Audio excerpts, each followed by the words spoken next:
5, 4, 3, 2, 1.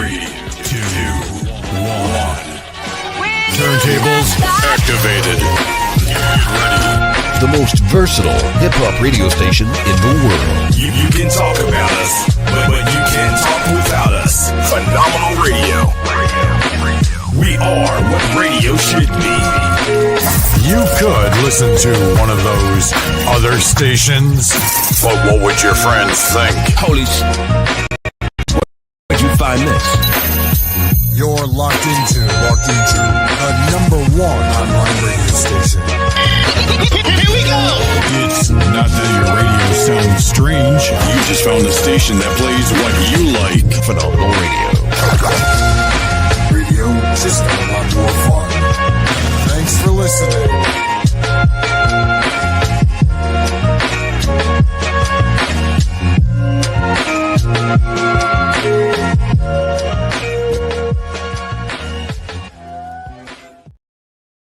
Phenomenal Radio, PhenomRadio.com, the most versatile hip-hop station in the world, where we take the power to independence and the power to industry and put it in the hands of the independents. In here with a special guest on today. I am your brother at Slate Stone Music, anywhere online on any search engine.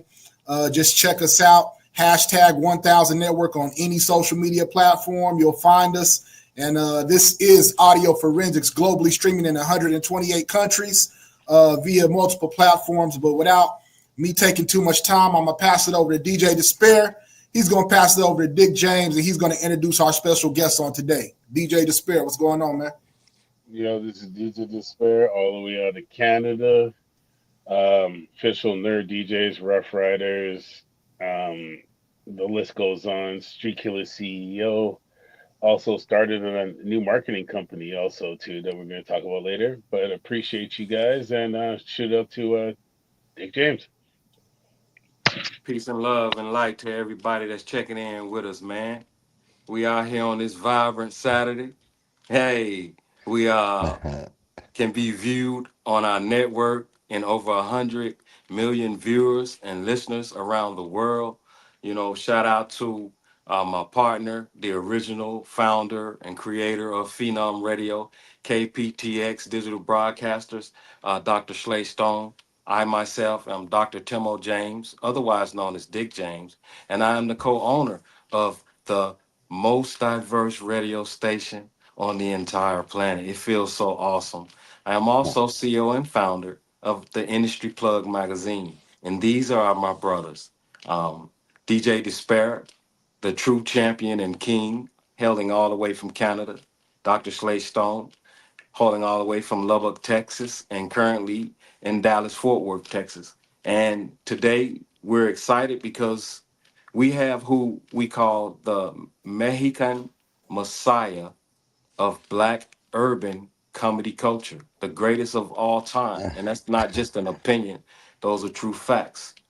The one and only. Juan Varel. Yes, sir. What's up, bro? Thank y'all so feeling? much for having me. I'm feeling great, man. That was a great intro, and I'm so excited and happy to be part of this. This is so cool. Yes, sir. The most diverse in the planet. Come on, man. Thank y'all. Thank you.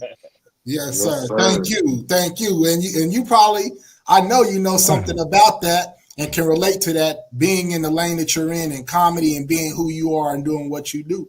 You know what I mean? So thank you again, brother, for tapping in with us, Juan Villarreal. Hopefully I said that correctly. It's real simple. It's Villa Real. Villarreal. Yeah, REAL. Villa Real. Villarreal. Yeah. Juan Varel. Yes, Villa sir. Real. You know what? It's cool. I mean, they chop up my name, but like when I was on these tours, sometimes they would say, "Y'all give it up for Juan Venerio."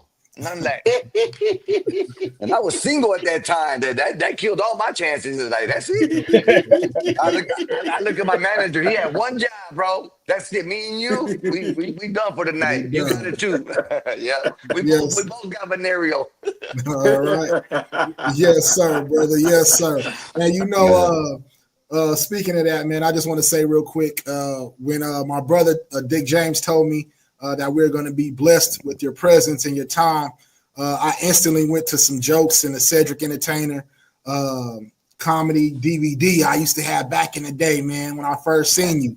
And you was telling them jokes, man. And the one I just want to say real quick before I get into the interview is about you did the I Dream of Genie joke. You know what I mean? And talking about, Man. we couldn't have those, because my genie would be pregnant. You know what I'm saying? Or my genie. Man, we be Blink some shit. Blink some shit. Yeah. Yeah. all my cuz, I have a line around the block. Come on, cuz, what you want? Right. Yeah. Yeah. So I knew it was going to be a surprise, man, and a blessing. But Juan, let us know when you discovered the gift to make people laugh in your life and what put you on this path of comedy. Okay, I was working security and I was commissioned. So I worked at apartments for a little while, and then I worked at some like hostile places. So there was a lot of altercations, and you got to arrest people and then go testify against them and stuff. And some of these people were not bad; they were just drunk, buzzing, whatever. And then I started handling some of those situations with comedy. I just started saying, "Hey, bro, stop! I'm gonna beat you up. You're drunk. You're gonna go to jail. Somebody's gonna be with your wife, and this and that, whatever." And they would be like, "Yeah. No, he's right. Hey, you're lucky. You're lucky." So right there, that's when I knew that I can make people laugh.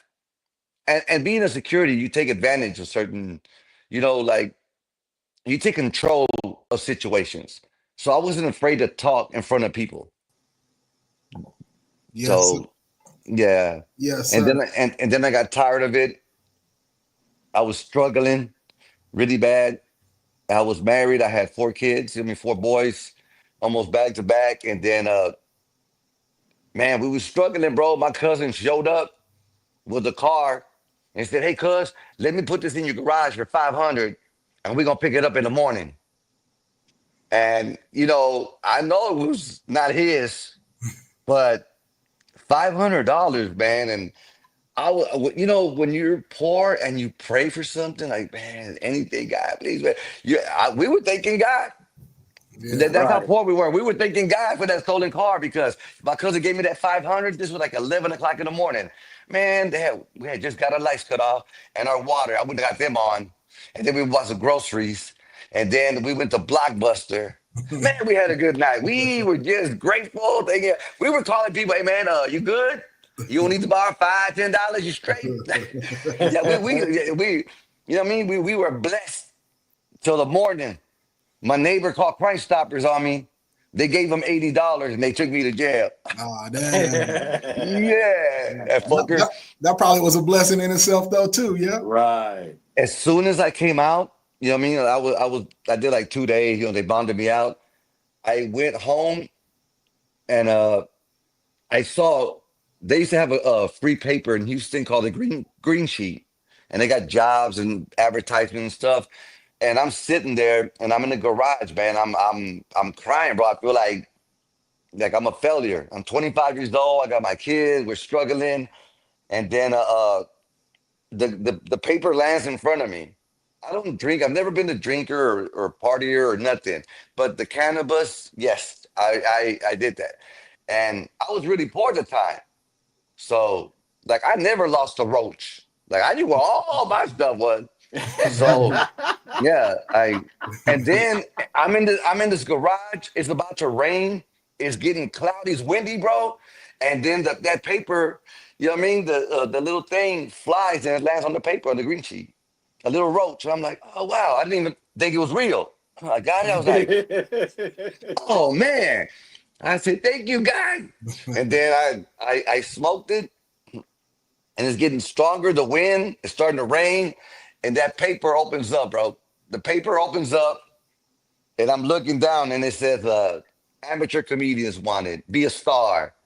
Open mic Monday." So I'm looking at this. I just got out. You know what I mean, I'm like, Wow. and I went and I pawned my. I thought about what I would say, what I would do, and I was thinking. I was going like, oh, I would say this. I would say that. So then I went inside. I told my wife, look, my ex-wife, I'm gonna pawn my gun. I'm gonna buy me a shirt. We're gonna get some gas money. We'll get a babysitter, and I'm gonna go try this. And then I tried it. I did well, and then 9 months later, I was on BET, Oh and wow. then HBO in nine Straight, Real months. talk.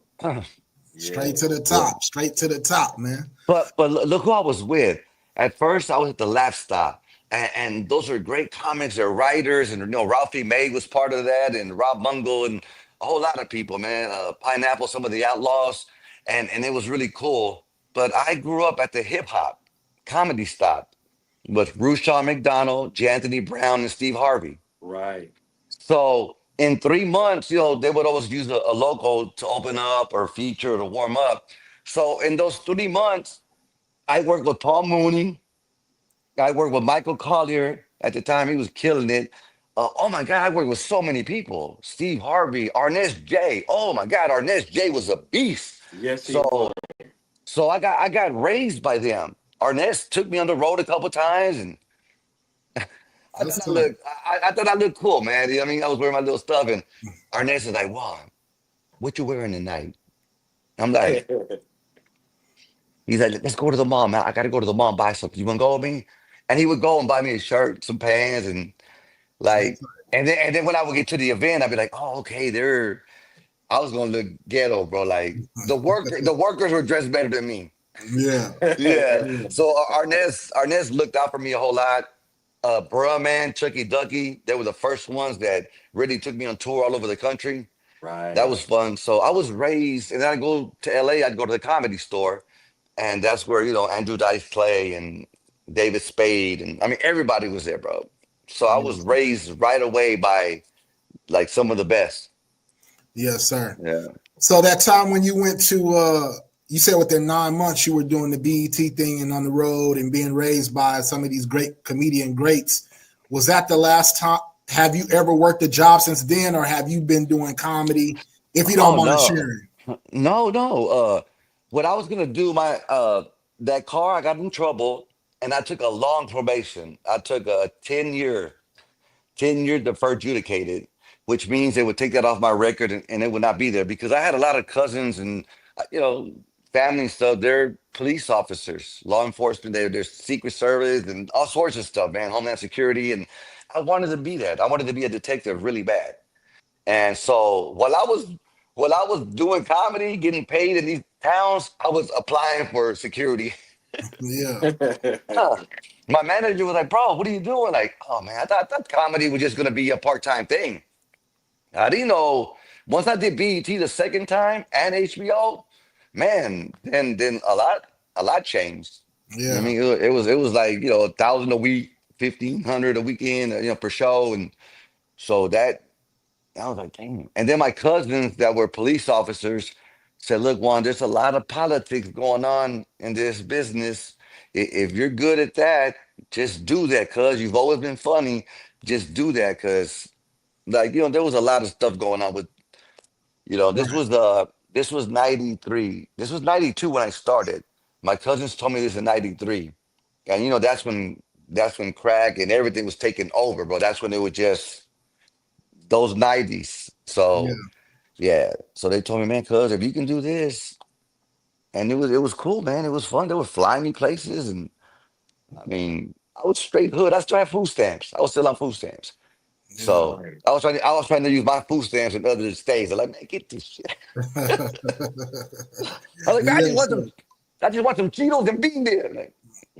Like, No, sir. You can't get that here. mm-mm. So, Yeah. one more question before I pass it over to Okay. DJ Despair. If you don't mind, can you share with us one of the pinnacles that you've experienced in comedy, in your comedy career, and then one of the low points for you that you learned from in your comedy career, if any?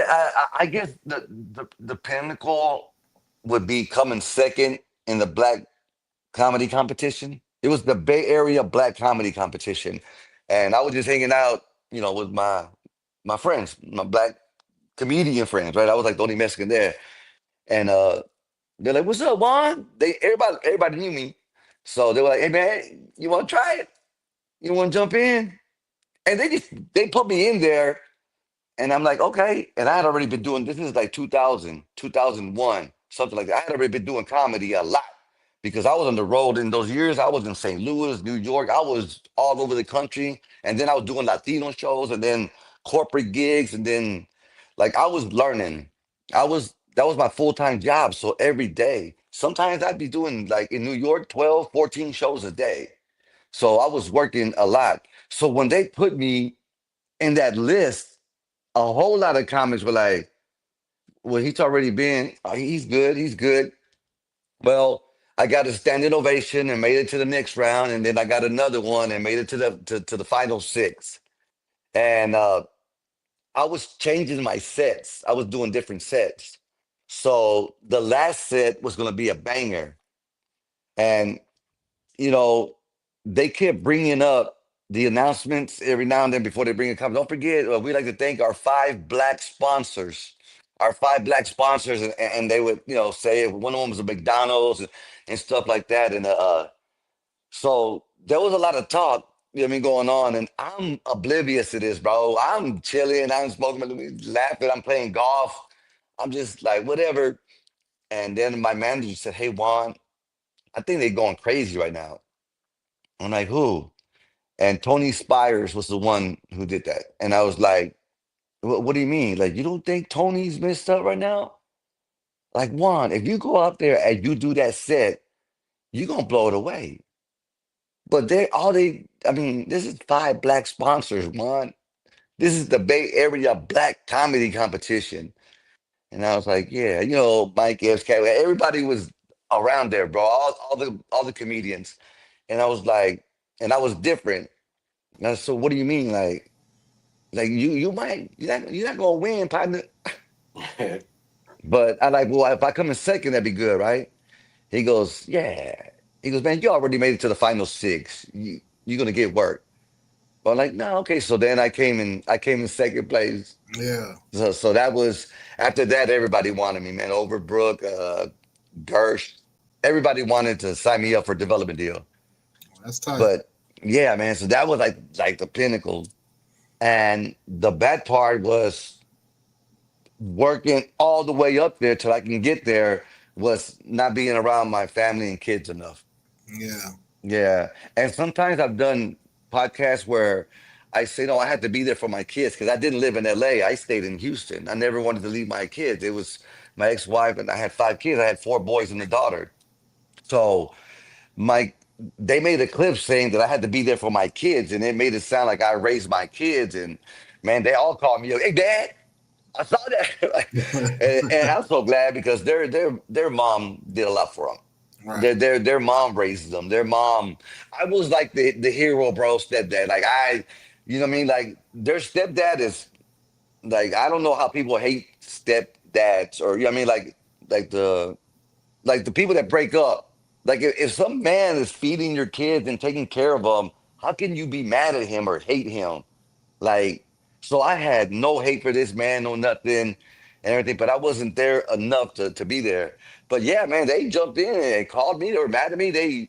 I had to show them a whole lot of interviews where like, man, I've never taken your mom's props away. Single moms go through a whole lot, and your mom did this and she did that, and you know what I Yeah, mean. So I had to let them know, like no, I had to. They were mad at me, man, but they're supposed to be. They defended their mom, and I love that. Like that was right. cool. Like yeah, Yes, like sir. Yes, yeah, sir. Thank you for yeah, sharing. DJ yeah, brother. Despair. So, like being on the road and over the years, technology has changed. Like from seeing the kids like flying in and all the time to being on tablets. Yeah. How did that experience change for you? Bro, I don't even have a computer. So my manager was in charge of all that.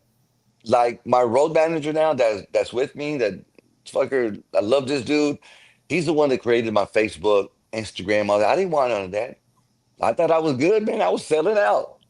But then I didn't I didn't want that for a long time. He bought my name for a year. He had my name for a year. And then I finally said, because all the clubs, let me see your Facebook. Let me see like what? So then I was like, they want me to get a Facebook. He goes, I already bought your name. He took some pictures, and in 2 weeks, I made 5,000 followers. Oh or wow. 5,000 friends. So yeah, so it was like I didn't know it was that popular, man, but I was having fun. So And how's it with that? Like keeping up no, with I social was having media? fun, but it was different because I was doing different, markets. So I was having fun, man. I was enjoying the game. Everybody wanted me for a while. Like it was fun. DL, Cedric, everybody, man. Some more. It was fun. I had a lot of. I was opening up for all of them, so it was pretty cool. So with nowadays with a lot of the comedians of the new comedians and older comedians, a lot of people are doing a lot of TikToks, a lot of different like things, making a lot of different plays to promote themselves. How do you feel Yeah, about that now? After I, I think that's the new norm, and it's okay, man. Like what I mean. It's like they bring in revenue to the clubs. Comedians, real comics that like us, a lot of them were mad at the YouTubers because uh it helped them. It blew up people. If you did it hard and you did your videos, and because it's hard to do that because you got to constantly keep doing content. So like I'm like, how is that hurting you? Oh man, I can't even. This dude sold out 10 shows. Man, I'm over. I'm like, well, just work hard. Like nothing is stopping you but you. This game is wide open, bro. Anybody can jump in it to make money. And if you work hard and play by the rules a little bit, you got to play by the rules. Although some rules are meant to be broken. I mean, just work hard. You can make a good living at this. Look, all the OGs hated us for doing BET. Did y'all know that? No sir. Paul Mooney, and all the real comics, the OGs that had to work every night to be seen to get a chance to do the Tonight Show. Because once you did the Tonight Show, then you're a star. Right away, you get booked like at 50 clubs. I mean, that was the pattern. You had to work really hard to get to that. Now you got BET putting people on there for 5 minutes and making them a star. Now they're drawing and selling out and with 10 minutes of material.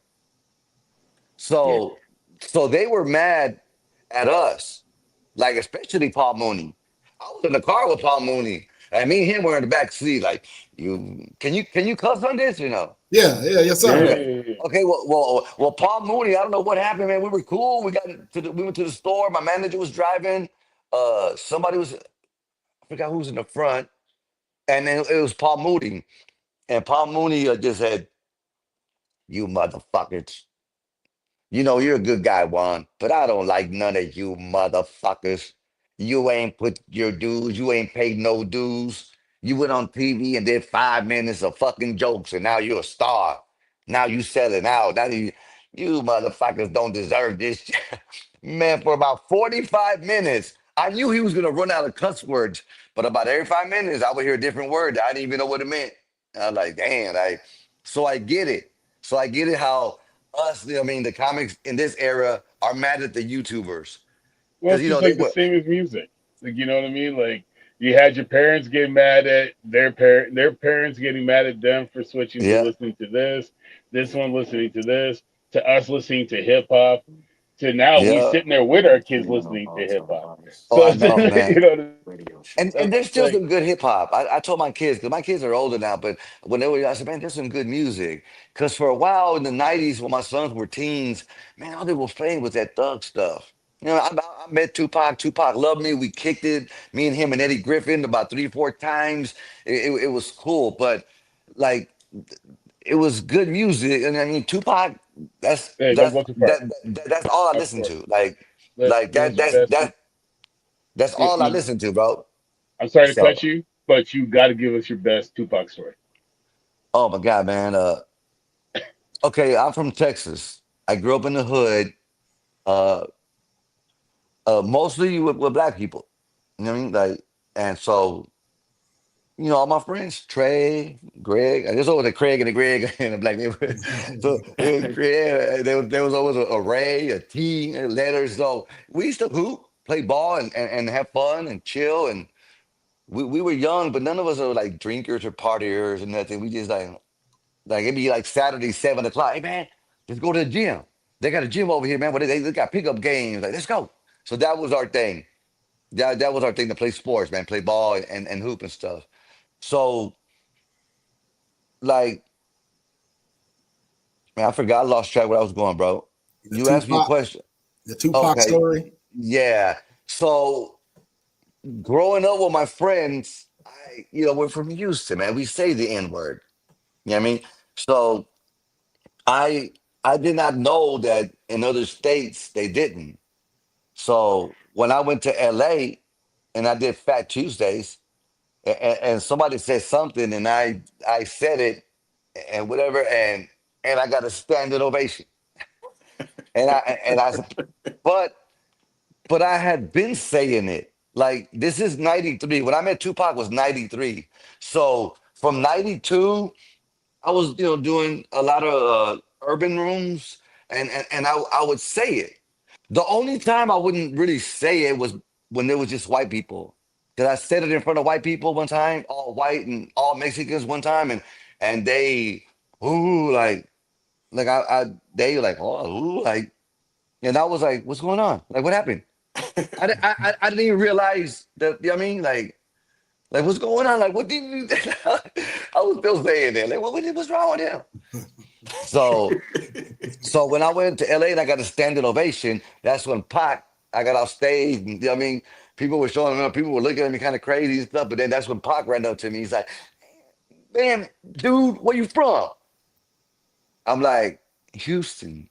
He's like, yeah, man, I knew it, man, because the messages from LA, they don't talk like that out here. I was like, like how? And I was like, oh shit. Oh my God. Yeah, they don't.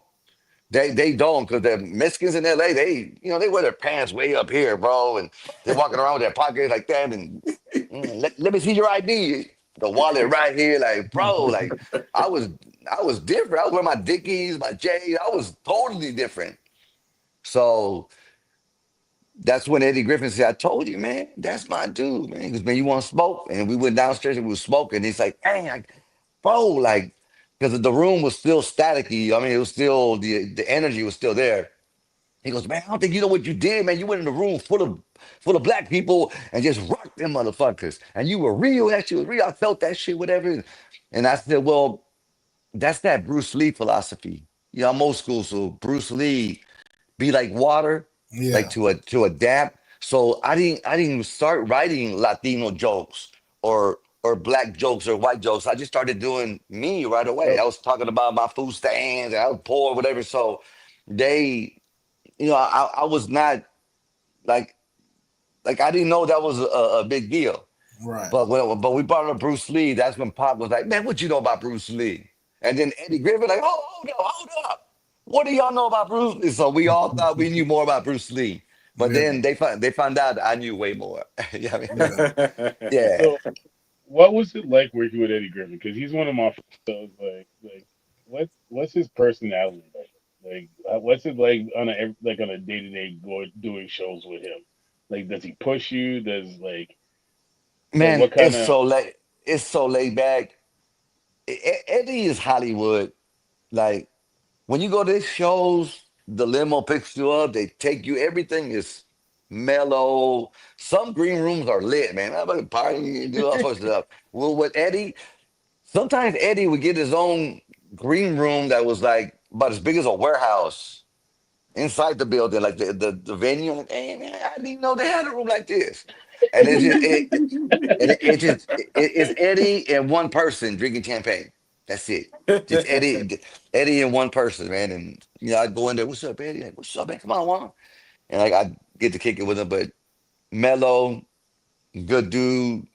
I mean? I'm older than him, man. I'm older than all them dudes. I mean? I'm older than all of them. Than DL, Cedric, than all of them, man. Will Ferrell, You don't look it. Adam Sandler. You can't You tell, don't look bro. it. Yeah, Yeah, You I tell really you, don't look it. Like yeah, you look man. like because a lot of people in this world, like a lot of people stress, a lot of people over assess drink, a lot of people do a lot of Oh stuff to yeah, take down their age, right? Yep. especially keeping up with the Joneses. And Yep. it's like watching your career and seeing the things you've done, especially breaking the stereotype, the barrier, actually being one of the biggest in the black community scene. I praise you for that because I've been watching you from time, and you've always been hilarious as hell in everything you've done. Thanks, And bro. like this era doesn't understand. Like when I'm telling people, "Oh, guess who I'm interviewing?" They're like, "Who?" I'm like, I have to go back and show the BET, go back and show movies you've been in, go back, like you know what I mean? Like it's just they're like, Yeah. "Oh, that guy," and I'm just like, "Yeah, you guys are like, even with Michael Conley, I have to go back and say House Party." And then because Yep. I couldn't go back any further, because these kids wouldn't Yeah. get it. You know what I Nah. mean? But it's Nah. oh yeah, the house party with the Marion. Yeah. And me, man. When I walk through the airport, some people don't even know my name. They just say, "Hey, what's up, fucker?" Oh, look at that. They're looking like. Mhm. Hey, that's A like the lady had a white lady go, excuse me, Mr. Fucker, can we take a picture with you? I'm like, sure, like, like, go ahead. hey. Remember Eddie Listen, Murphy when he said motherfucker and Goody Google and people were just rolling up on him doing the oh same my shit. God, So dude. once You you know, catch something like that, bro, like that show Delirious, that changed my whole life. That was my biggest influence ever, was Eddie Murphy. Like that was the biggest, like my dad had a fight with his girlfriend because my mom and him divorced, and we had to walk. We had to walk for like 4 hours to get to my uncle's house.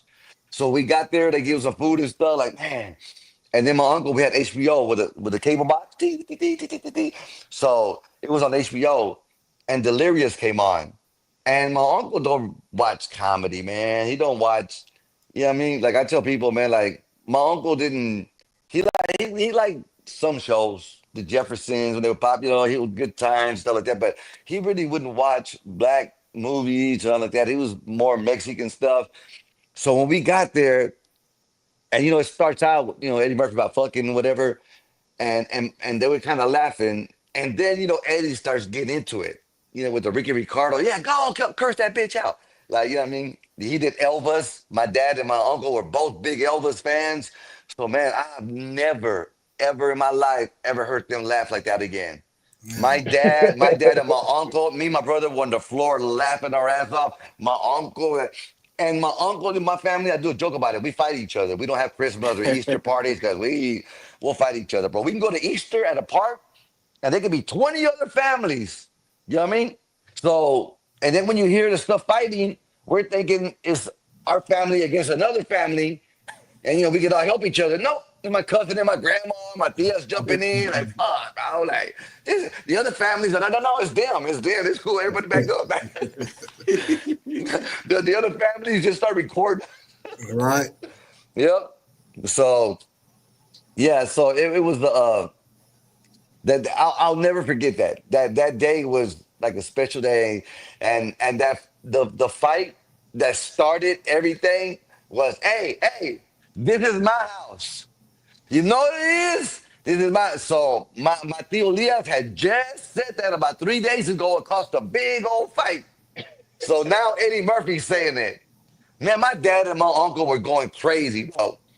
They Yeah. were just in the car. They were just laughing. It was just and that's when the next day I went and recited that because Houston didn't have cable everywhere. I went to the hood and I was telling my friend, no, and Gully Goo Goo, all that stuff. you know how many people all could say that nobody got like there's that one person in every country or every city that says I was the only friend that got to watch Delirious or Raw and go back and tell people. I remember like sitting there with the Richard Pryor albums and sneaking them over to my yeah. homeboy's house and then sitting Oh there wow. sampling from them.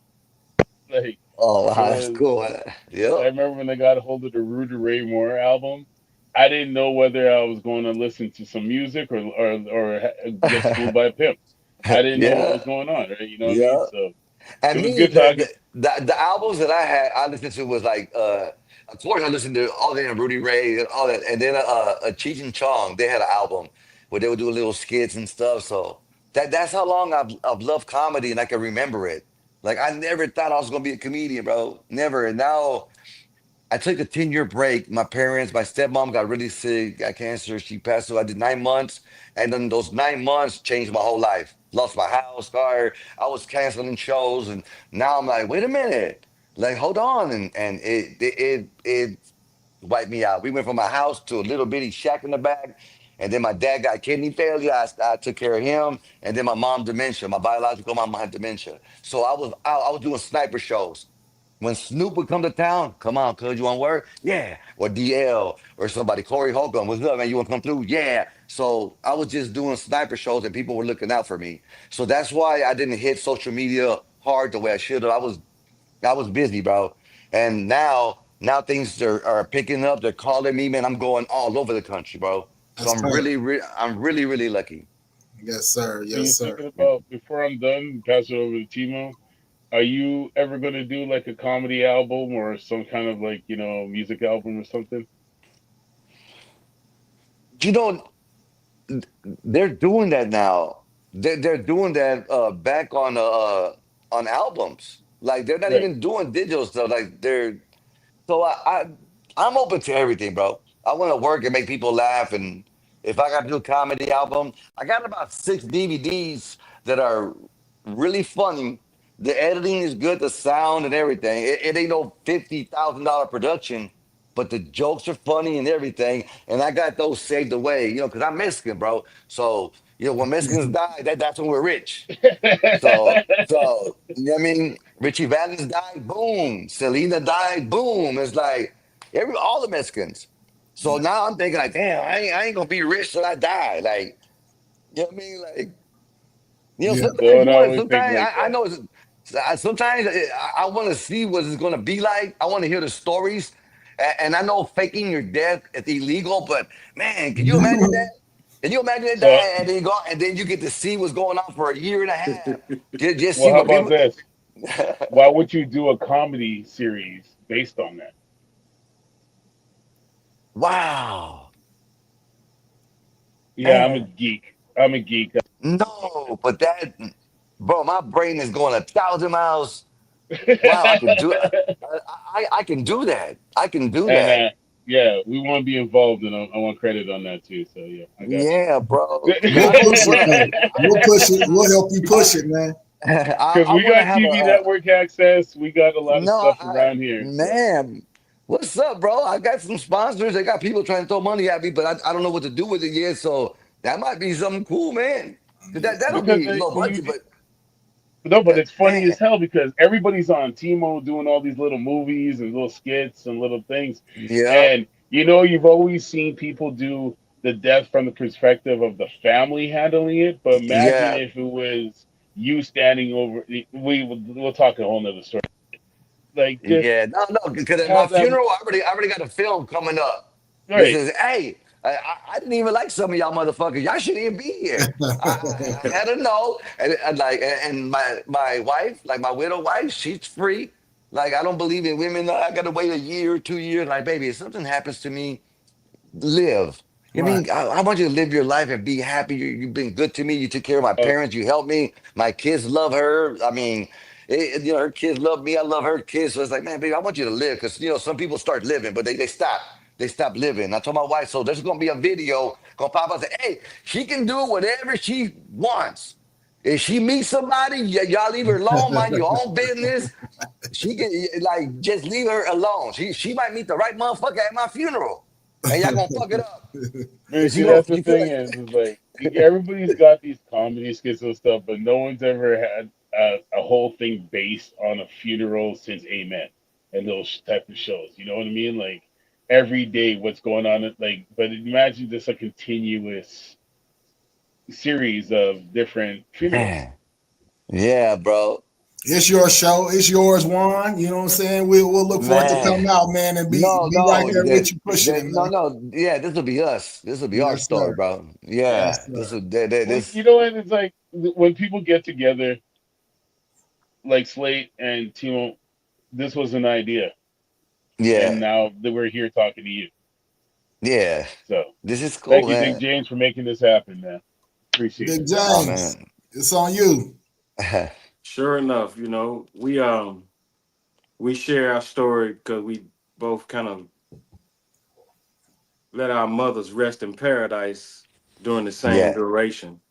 And so we were building in the background and we became kind of tight, real tight, built a relationship going on 6, 7 years now. Yep. And, I got to tell you briefly of your history. And it was just prior. So you got a lot of more work to do.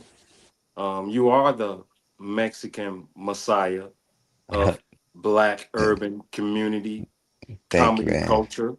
Um, and we don't take that lightly. So yeah, we got the cameras. We can definitely get in the background Man, and we can do some filming, whatever it takes to allow you to become who you truly are and who you should be, because it's not another you. It's only one you. So we're gonna give you your man, flowers and celebrate you while we can. man, Um, thank you, bro. And you know what? I'm so lucky because there's beefs going on everywhere, and I don't think I've ever had a beef. Like I can't think of one comic that I don't like or that I'll say no, don't put them on my show or no. You know what? There's a couple that I won't work with because they said some stupid shit that right, that was not even comedy. I don't even want to bring it up, but like, yeah, no, nah, because my fans won't like that and this and that, whatever. So, but I don't. And then I'm lucky because like almost all the black comedians love me, man. Like when nobody who comes to town, I can go say what's up, and Corey Holcomb and like I said, some comics don't even like each other. Like Corey and Earthquake don't really like each other because of some stuff that happened, and wow, and and they both love me. They both like, right. man, why? Yeah, That's the but me, balance, bro. You're the yeah, balance. and the thing about me is, bro, is like I don't like to hear stuff about other comics. Like Right, I'm not that dude. right, I'm older now. You know what I mean? It's like, oh man, that dude. Hey, well, why you telling me? Go tell him, bro. Like right, people know that and they love that about me. Like they know, like you can't just talk shit about another comic in front of Juan. He gonna stop you. He gonna be like, "Well, you scared to tell him? Why you telling me?" Like right. I don't need to get. I don't need to know this. Like I'm trying to be a happy life, trying to be helpful, bro. Like let's all lift each other up. So Yes, sir. I'm really really lucky, man. I mean Steve Hart. I mean anybody. Rushion. I still got comics that DL Cedric. I can text them. They'll text me right back and stuff like that. It's pretty cool, man. You're Yes, not sir. It- lucky, it's bro. You're not lucky. It's called karma. You Thanks, know what I man. mean? What you give is what you get. I'm glad you said that, bro, because people tell me, like, man, Juan, you're so nice to people. You're always nice. They wanted me to do a part of a roast battle. They wanted me to roast this one comedian. I'm like, I'm not good at that, bro. I'm not, I'm not good at that. And they knew that, like, Juan, look, everybody said Juan's too nice. He won't do it. He had a whole bunch of names. Said, nope, Juan ain't gonna do it. Juan's too nice, man. Juan ain't gonna do that. Like, he does comedy. And thank you, man, because I need to tell people that, like, yeah, man, it might be karma because I'm nice to people, bro. I'm excited to be part of this game. I love making friends and I'm a golfer. You know what I mean? So golfers, we live a different lifestyle. We have a different mentality. We just want to be healthy and happy and try to make the world a better place, bro. Yes, sir. All the time, bro. Look, Yeah. we look forward to doing some business, doing some shows, and we're gonna start out in Texas where you already are, so that it'll Yeah. be easy on the travel and the expenses and things, because we want to gain and earn as much as we can, because we wholeheartedly believe in you. We trust in the value. We understand, and we overstand the value. And this is a So team effort. So yeah, we're looking forward to starting. Hopefully, we could get with you in the background and check your schedule. When Dr. Stone locally in the Dallas area. yeah. Um, Yeah. and then hopefully we can start maybe middle of fall, Yeah, late because fall. I got a business partner now. He's gonna help me. Like he's the one that will call the venues, do all that stuff. We got our own like Eventbrite stuff. We got our own ticket thing where we won't charge our fans too much fees. Like Right, that's why we did it, man. Because some of these people paying $8, $9 extra to come right, see me. Like right. like you sell 3,000 tickets, bro, and you know what I mean, or let's just say at $10, round it up to $10. You sell 3,000 tickets and those Straight ten lit. dollars that's 30 That's grand. Like 30 where's it? grand. Yeah, Like for fees? yeah. Like people That's a make that in whole the lot of money for yeah, fees. you get like I can get you two cousins that'll do all of that for 5,000 each for the whole year. Because you know what I mean, like 30,000 for fees, like, well, where does it go? What does that money do? Right. Like, who's keeping it? And I'll be honest, you can ask certain questions to certain people, but And they they'll know get when to shut. offensive. No, Yeah. no, they know when to tell you, like, hey, I'm like, oh, okay. Like, because you could be gone 1 minute, bro. Right. Anything can happen. That's why when I travel, I have my security with me. I have people with me. I don't want to be alone with Right. nobody. The pictures, I'm really careful not to touch too many people. Like, Yeah. except Robin Givens, dude. Robin Givens gave me a kiss, dude. That was pretty cool. Yeah. Because You gotta holler at Robin. Robin's still sexy as hell. So man, my wife was like, "Oh my God, she kissed you? That's badass, baby." I'm like, "Yeah." I said, in the green room, she gave me a couple little hugs and stuff, and we were talking. She was kind of buzzing, and I'm like, "Oh, that's cool, baby." hey, but And she so was we're, being genuine with you though. She wasn't yeah, playing no games. no, no, but I killed it too, bro. Like you know what I mean? Like I was only Mexican, there in the building. It was, because she was there to see Kim Whitley, Sugar from Yeah, that's her Friday. girl. So, Yeah. that's her girl, man. They're friends.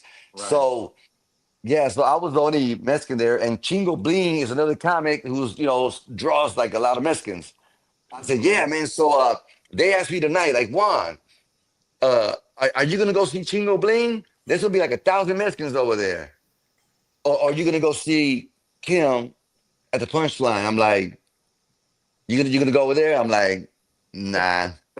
Did this ice situation? And right there, the people started laughing, like, nah, I'm gonna go hang out with my black peoples tonight. I'll be safe. Some shit might pop up over there. I'll be right. and, and and she loved it, right? Like Robin was in the crowd. I rocked it, and then so I told my wife, yeah, in the green room, it was weird. She was talking to me, and there was a poster of Mike Tyson right behind her.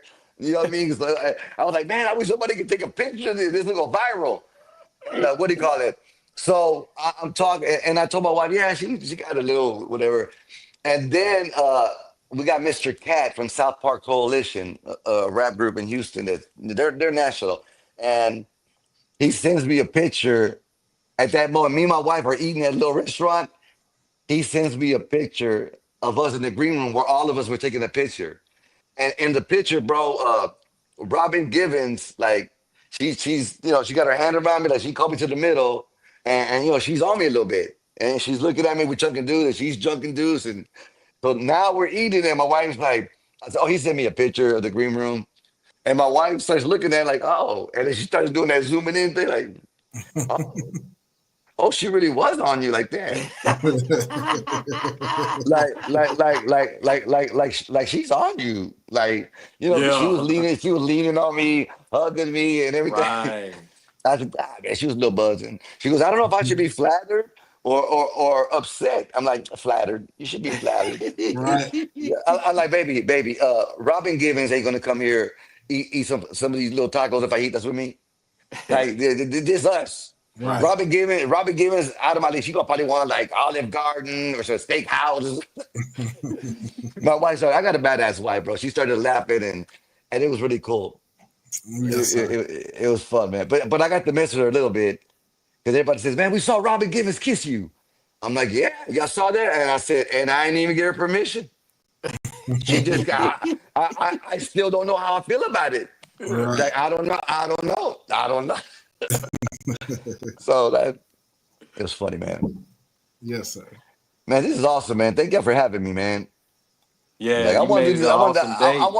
I want to do this again, man. And we'll just talk about like some funny stories and stuff that happened. And like when I was on the road with Mike and Cat Williams, and we were doing different stuff. And oh my God, we we would end up in situations where they needed a Mexican to fix things, and that's why I come in. You know what I mean, Yes, sir. Good oh, question on what the you? Cat Williams thing. You staying out of beef. Huh? How Huh? did you feel about Cat Williams going on about what he did? Man, I get. I guess. I guess if it's going to be said, because I feel like a lot of stuff has to be said, and I guess him, because he's in his own lane, bro. Me and Cat used to drive all over Texas. we had to share a grand slam, bro. Me and Cal. Well, we went to Denny's back in the 90s, 90 Yeah. something, and and he said, yeah, we'll take one grand slam and another plate. And the waiter was laughing. He's like, he looks at me and then Cal goes, hey, I already ordered. Like we ain't joking, and he's like, I said, look, man, we're on the budget. He's like, okay, so yeah, we had to chop up a grand slam, and bro, Cat is one of the funniest persons to hang out with. We hung out a lot. I never seen them do anything. People throw this drug stuff, whatever. Like I never seen them, and I was with them a False lot. accusations, Like bro. like I was with them a lot. Like people can make up stuff, whatever, but I was with them a lot. Like you know what I mean? Like we meet some honeys. We like I was with them a lot. He wasn't if he was doing anything, bro. And I don't do nothing. I don't drink. I don't do nothing. So I know who does. So I'm very vigilant. You know what I mean? Right. So yeah. So my manager was like, man, this and that. I mean, we had a good time. This and that. We would eat up. I mean, we smoked a little bit. Well, kind of a little bit, a lot sometimes. But, but not. I never seen him do anything. He was nothing but cool with me. Like he was nice to a lot of people, and he was real funny off stage. And I Mhm. never seen him. I never, because when I worked a show like that, and I know the comics party.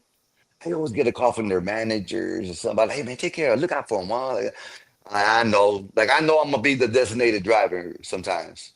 You know what I mean? So like I got him. I take care of him. And I have. I looked out for a lot of them. I saved a lot of famous people, bro. I'm like, no, no, nigga, you coming with me? Let's go this way. You coming? No, no, no. He ain't going with y'all. He coming with us. Y'all go. It's like, Right. come on. Yeah. And then in the I morning, they'd be mean, like, man, Juan, thank you, man. Like, I would have to put him in my room and I would sleep by the door.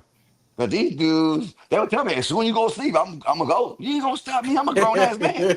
I already got him from the lobby. I already got him from the lobby all the way to my room. He's in my room, and I'm in front of the door. And I'm like, I'm a grown man. You ain't gonna tell me what to do. You know what I mean? I didn't want to say nothing. You know what I mean? In my head, I'm thinking, shit, you already where I want you to be. Like you already lost. You wouldn't even know it. Like you good. Yeah. And then they wake up, man. Juan, thanks, Juan. Things could have gone bad last night. Like I know, fucker. I got you. Yep. Yes, Yeah. sir. That's some Well, we fun. definitely appreciate you. You know what I mean? If Dick James, if you ain't got nothing else, man, we can let him get on with his day. Let you close it out. Man, I just really wanted to have him here and give him a sample of the love that he should be expecting going forward because he's really that dude, man. Just like he said, Eddie Murphy is one of his most influential people. That's incredible, man. That's a phenomenal.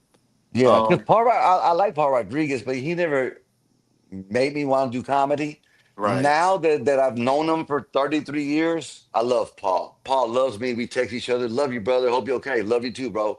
And there's a lot of comics that do that now. We say, man, all right, man, love you, man. Love you too, bro. Love you too, bro. Like we're trying to normalize that. Like, you know what I right, mean? Like, yeah. So I try to hang out with a bunch of good people. If not, I try to at least give a few lessons to the younger dudes. Like, hey, man, don't do that. That's not cool. Whatever.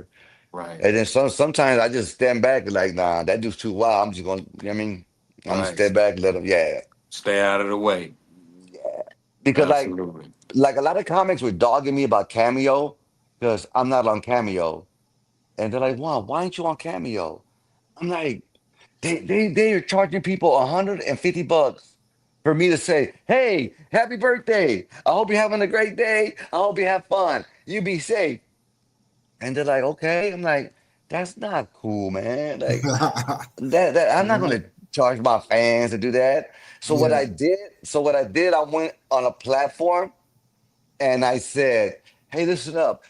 I don't do cameos, but what I can do is give you my cash app. You send me $100 with your phone number. I will call you and we can talk for 10 minutes. We can FaceTime each other. We can, even smoke a cigar, whatever. Bro, Oh my God. I only did it one time. I got calls from New York, all over and good stories. They had stories of me like, I remember you had a blue car and you pushed it and a little TV came out. You remember that shit? Oh my God. Like it was so cool. It was so cool to talk to my fans. And then someone was like, what's up, man? Like, can you FaceTime me for real? And like, yeah. And they be smoking a cigar. I be smoking a cigar. We be talking, telling stories and they were supposed to go for like 10 minutes, but some of the stories, it was hard. You know what I mean? Like, hold on, man, I got another one. Let's do it. Right. It was fun, man. It was cool. Because Yes, sir. I think if you're going to pay 100, 150, you at least be able to talk to the person or, you know what I mean? Yeah. Like, that's why I got two phones so I could do that. Like, and my wife was like, "That's so cool, baby. That is so cool." It was. I got some calls from a lot of people, even from some comedians, some young comics. They say, "Hey man, I just want to say I love you, man. I look up to you. I respect you," and it was pretty cool, man. No doubt about it. Yeah, you Yeah, are him, bro. Real shit. cool, man. We thank you so much, bro. We look forward to doing some shows with you in the future. Texas, Oh yeah, Mississippi, Canada. Shit. I yep. mean, and a whole lot of other places in between. But we won't get started sooner than later. Everybody Okay, else got anything else they want to say before you go? Shout your social media out to the listeners. yeah. It's Juan Villarreal.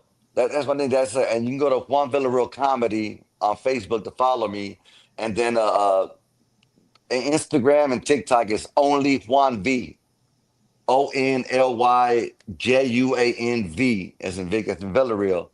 That way, because it's easier than, you know what I mean? Juan Villarreal, because they can't, like I said, they won't find it. They put two R's in my name or three L's. Like, Yeah. damn. Right. Yeah. And be careful because if you look up Juan Villarreal and you add another R, it's going to take you somewhere. It's going to look like my page, but it's not. That's my cousin's. And they're gonna tell you to scan the QR code. They got a video of me going, "Hey, what's up, everybody? Scan the QR code. Let's get into it." And bro, they will take everything from me. Right. So but make sure you get my Wow. name. That's why I did it. Only Juan V. Right. Yeah, I mean like only Juan V. Oh, and that's my cash app too. Right. Send me your number and I'll call you. So you're right. Indeed.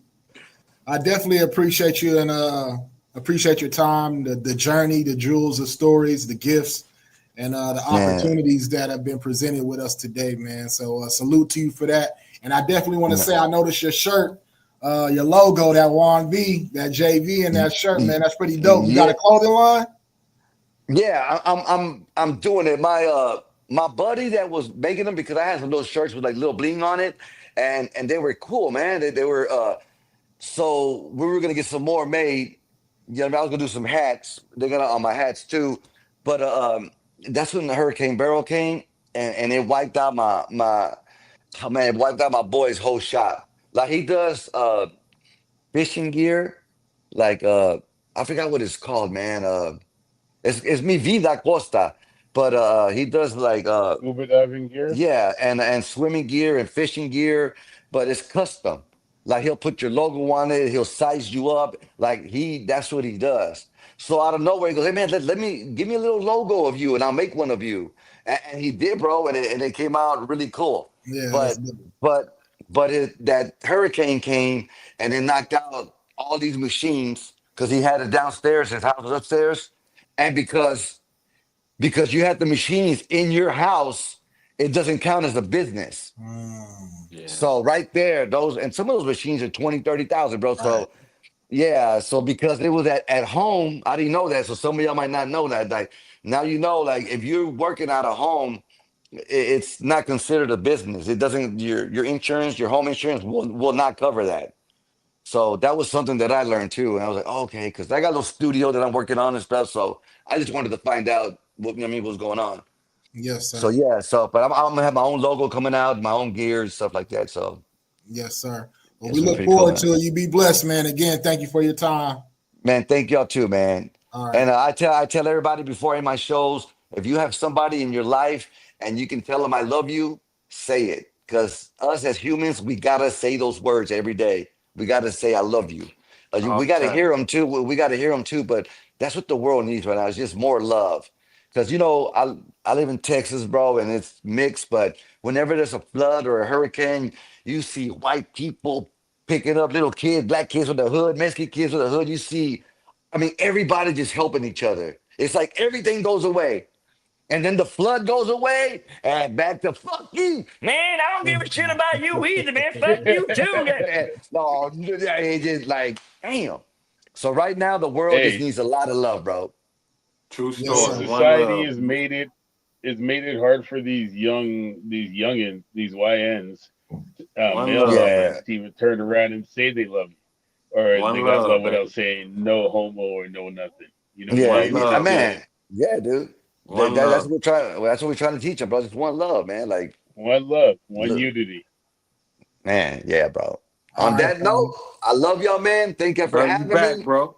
And I hope everybody has a great day. Everybody watching, thank y'all for supporting. And hopefully, I got a lot of stuff coming out. You'll see it soon. yes, Y'all be sir. Absolutely. safe.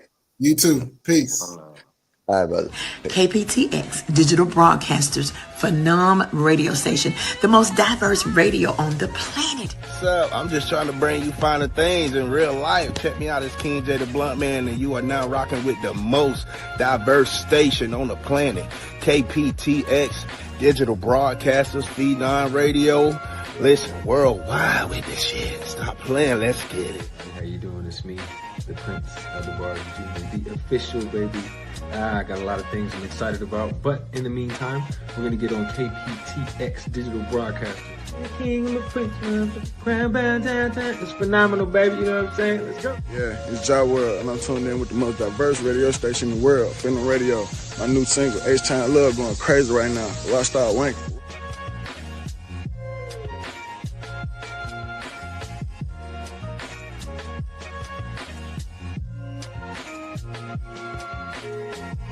The most versatile hip hop radio station in the world. Phenomenal Radio.